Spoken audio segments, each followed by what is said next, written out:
Lisa. I'm here with an art journal page today, and I'm going to be working with this page that I sort of started by taking a stencil where I had misted on it, and this is from this page where I had the stencil laying down and I misted, and then I took the stencil up and just pressed it between a couple of the pages to get all the mist that was left on it onto a page and not lose all that ink. And I was thinking I had done something similar to this in my other art journal, and I found this page.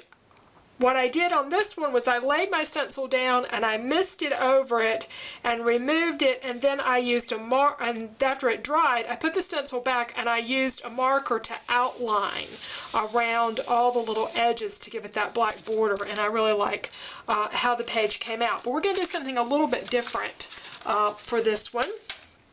What we're going to do on this one is I'm going to put my stencil back down, and so the fun part is figuring out how it laid, because there's some perfect position for it. It all looks symmetrical, but it's not when you're, and there's probably a right side up too. But anyway, what I'm going to do, I'll find the perfect position where this lays the way it did before, and then I'm going to tape it down with some washi tape, and I'm going to use some watercolors to paint in the different segments.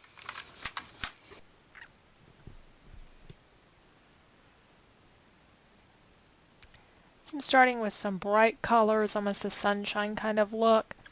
Now this is going to be a little bit of and not super precise, we'll say, watercolor, because the watercolors are going to leak underneath the stencil to some degree, and I'm not going to worry about it.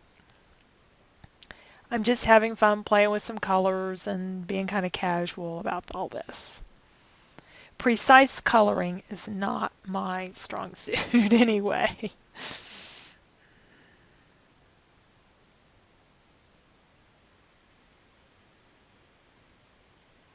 And I did take a paper towel and mop a little bit of the color up at some points because I just had a little too much there. There we go.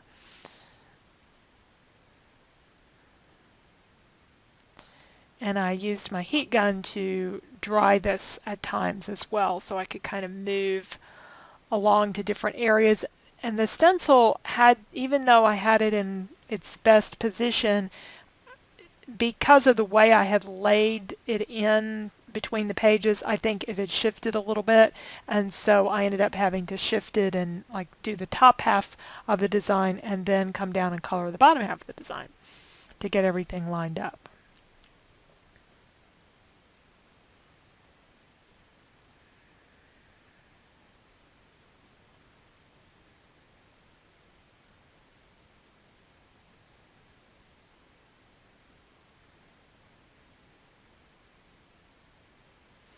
And this is just an inexpensive set of watercolors from Hobby Lobby. I've had them quite some time. I think watercolors are probably one of the most cost-effective supplies you can buy. You can do a ton of stuff with them, and they cost so little. I don't remember what I spent, but it was certainly less than $20, and I'm fairly sure I had a 40% off coupon. Now for these green circles, I'm alternating colors. I'm doing a darker green and a lighter green, just for some variety.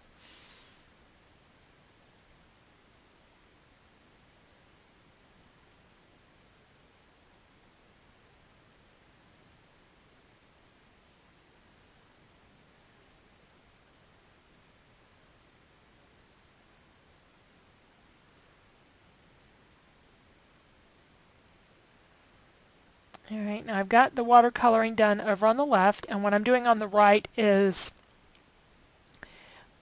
an effect where I'm going, lighter to darker with some different shades of yellows and golds and kind of a tan color there at the bottom. And you can still see a little bit of the blue-green ink from that mist that shows through.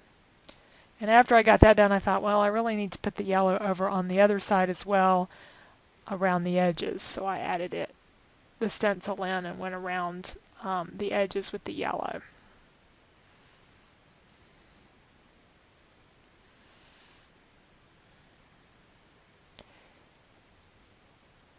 Now I've got some stamp sets here that have circle designs, and what I want to do is to stamp in some of these circles and use some markers also to add a little bit of extra design there.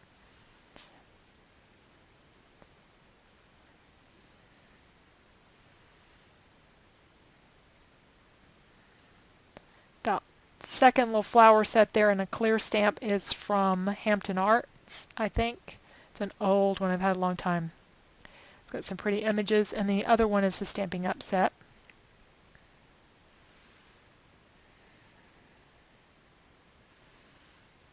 The original stencil was from Crafter's Workshop, and I'll have to put the name on the screen. I can't remember quite what it was. And we're going to do the green designs, and I think this adds a lot to it. A little bit of stamping, a little bit of extra design work there. The markers I'm going to use are Faber-Castell.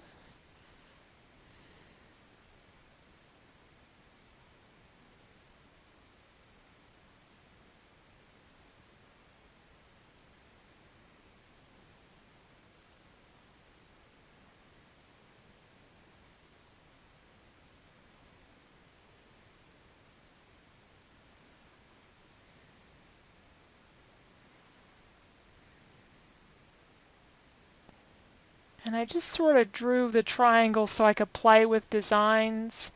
Drawing is not my natural thing, so I had to come up with a design that would sort of work for me. And I'm just doing a kind of a swirly little thing there. And then I'm adding some washi tape over on the right-hand page. And these rows of washi tape will be where I do my journaling. And I found when I put washi tape down on a painted surface it doesn't stick very well, so I've added a little bit of extra adhesive underneath it.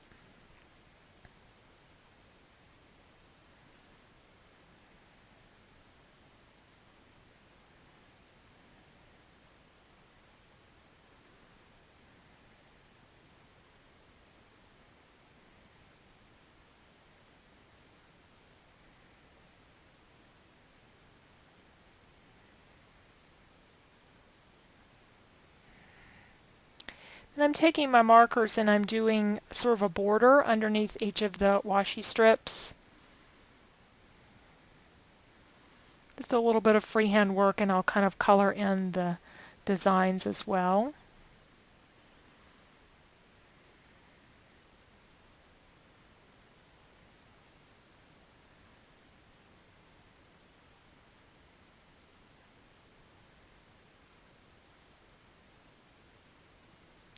And this one, when I started coloring in with that Stamping Up marker, that's a really dark green.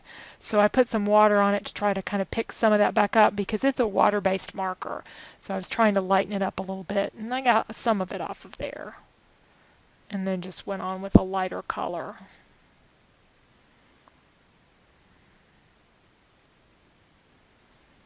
I'm not going over this with any more layers, so I can use a water-based markers here without having to worry about them running if I put other layers on top.